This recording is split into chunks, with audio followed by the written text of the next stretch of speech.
Usually I would be standing on this stage over here conducting the college orchestra because I'm a music professor. But tonight I'm going to talk about my moonlight activities in the field of science and how they led to a cancer research lab and an important breakthrough. Over the past 8 years, I've had the great pleasure of working with some brilliant and dedicated scientists. They were very open-minded, and we had a common dream that in the future, children would not have to suffer from cancer or from the terrible side effects of toxic drugs or radiation, because we believed there just had to be a better way. There had to be a better way, and we think we may have found it. A scientist said, "You're killing more cancer cells than as if you had used radiation." That same scientist went on, "If you had spent millions of dollars developing a new drug that killed this many cancer cells, it would be a home run." This was an astonishing thing to hear, especially for a music professor who had just completed his first experiments in a cancer lab. But we didn't use any radiation. We didn't use any drugs. So what did we do? I have here 2 identical tuning forks, both tuned to the note A, the note an orchestra tunes to. These forks are both made to vibrate 440 times per second. We say their frequency is 440 hertz. If I tap this fork, putting little pulses of energy into it, the second fork will also vibrate in sympathy. And if I silence this fork, we just may hear the other singing its tone.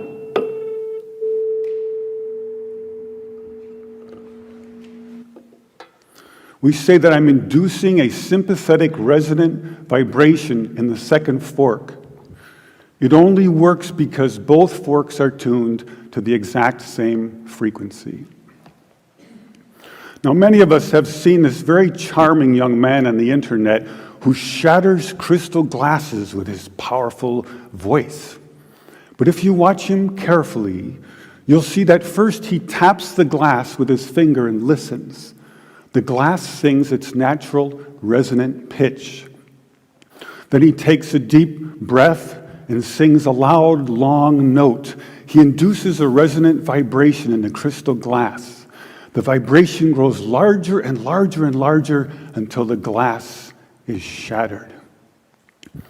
On the other end of the scale, we have a giant bridge made out of concrete and steel, a suspension bridge, the Tacoma Narrows Bridge. Cars and trucks and buses are going over it every day. And unfortunately, where they built this bridge, there was a steady wind blowing across it. And one day this wind induces a small vibration in the bridge, hardly noticeable. But the frequency of the vibration matches the resonant frequency of some part of the bridge. And the vibration gets larger and larger and larger until the bridge collapses into the river below. A destructive resonant frequency. So on one end of the scale, we have a giant concrete and steel bridge destroyed by resonance. And on the other, we have a small crystal glass shattered. So maybe we could shatter something even smaller, something really small, something you would need a microscope to see. Maybe we could shatter a living microorganism. But to do that, you'd need some sort of theory to serve as a basis. And we find that basis in a wonderful book called The Rainbow and the Worm, The Physics of Organisms, by a scientist, Mei Wan Ho. And that book makes a very strong case that living organisms and cells are liquid crystals, or in the least, they have many properties of liquid crystals. Now, we're all familiar with liquid crystals because they are in our laptop computer screens. LCD display, liquid crystal display. And we can change the qualities of the liquid crystals in our computer screen by sending special electronic signals to it. We can change the color and the shape on the screen with these signals. So maybe we could change a biological living liquid crystal with a special electronic signal. But in order to do that, we would need some kind of device.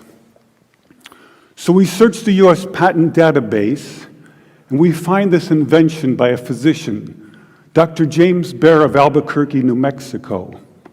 It's called a resonant frequency therapy device, and its purpose is to induce a resonant vibration in a living organism or cell.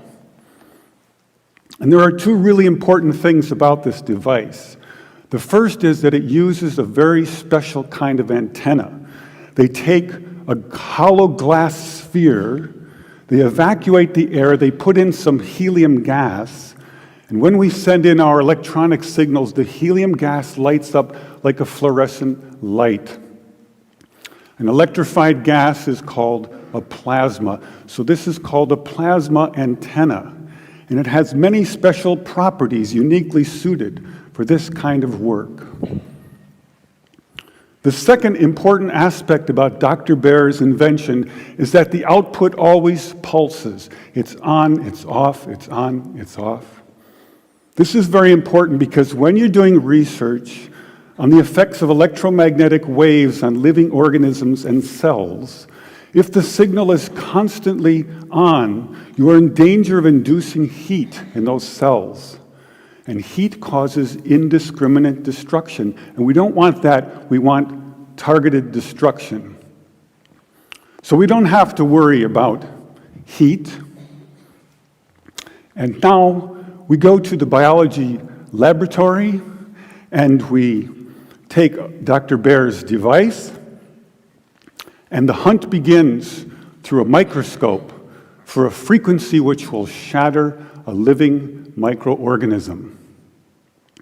Now, we have a method of controlling Dr. Bear's device by an input control frequency. So if I put in, say, 100 hertz, out will come 100 pulses per second.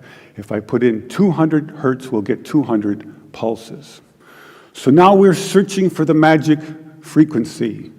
And we start with 100 hertz, and we look through the microscope to see if anything's happening. We watch for 5 minutes. Nothing happens. So we try 101 hertz. We look through the scope for 5 minutes, and nothing happens.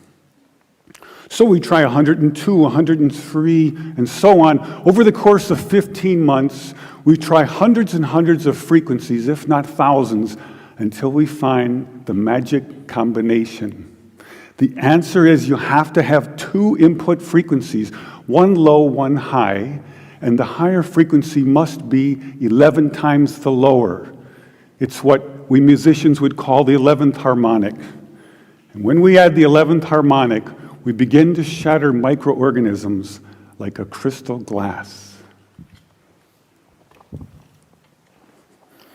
These are the first videos taken. We showed these videos to our friends in the biology department. They said they hadn't seen anything quite like it. Seems to be a new phenomenon. These organisms are being shattered by our electronic signals. This is a harmless organism, almost friendly, a little blepharisma. And normally they're very fast swimmers, but when you approach a frequency to which they are vulnerable, they begin to slow down, then they stop, and then they begin to disintegrate within about 3 minutes. So now we know we can destroy a microorganism, and the question comes up, But can you target a specific organism with a specific frequency? So in this next video, you'll see a large organism in the center, a paramecium, undergoing disintegration, and swimming all around it, a tiny different organism, which is unharmed. If we're lucky, we'll also hear the audio as I narrate the experiment live in a noisy lab. Perhaps you can see this sort of fireworks effect happening in the growing blister to the right of the organism. And here comes a little neighbor, wondering what's going on. Who's testing. And you can see blisters forming now on the lower left quadrant and upper left quadrant.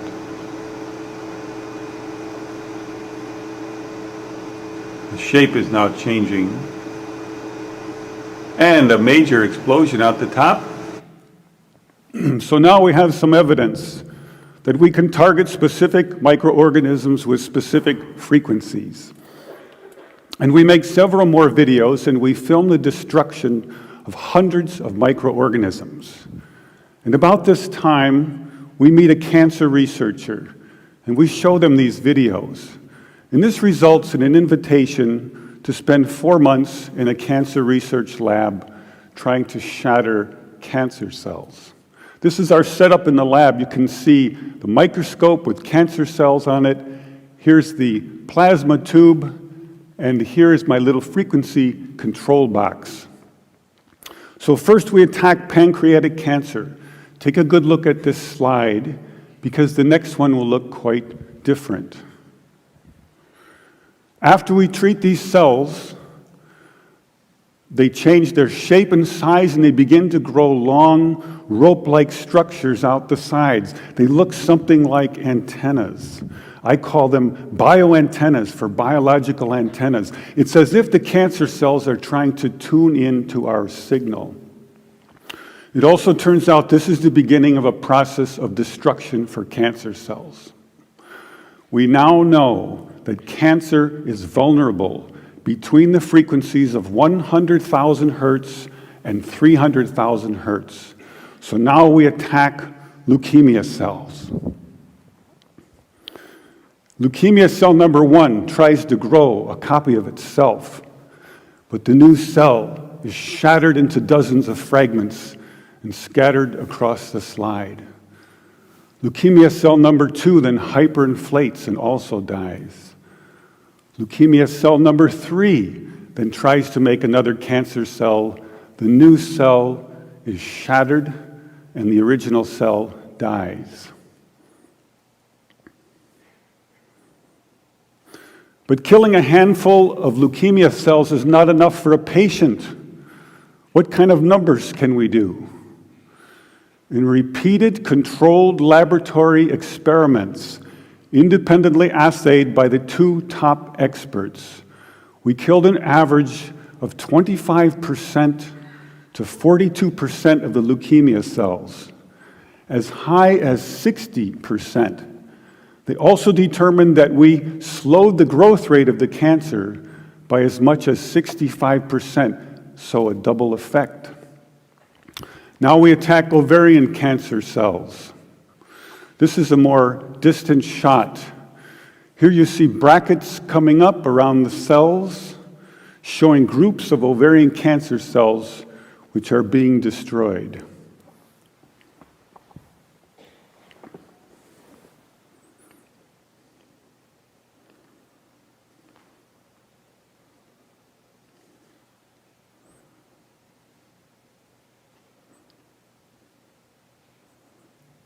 You can see by the end of the video that a great many ovarian cancer cells were destroyed.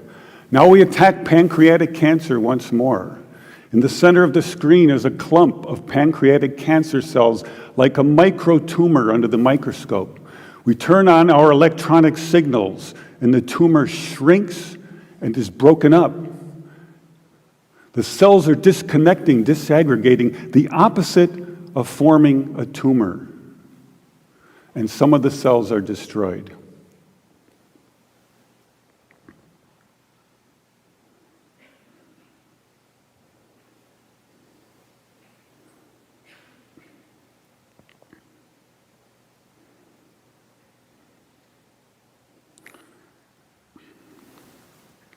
In our most recent work, we attacked the deadly organism MRSA.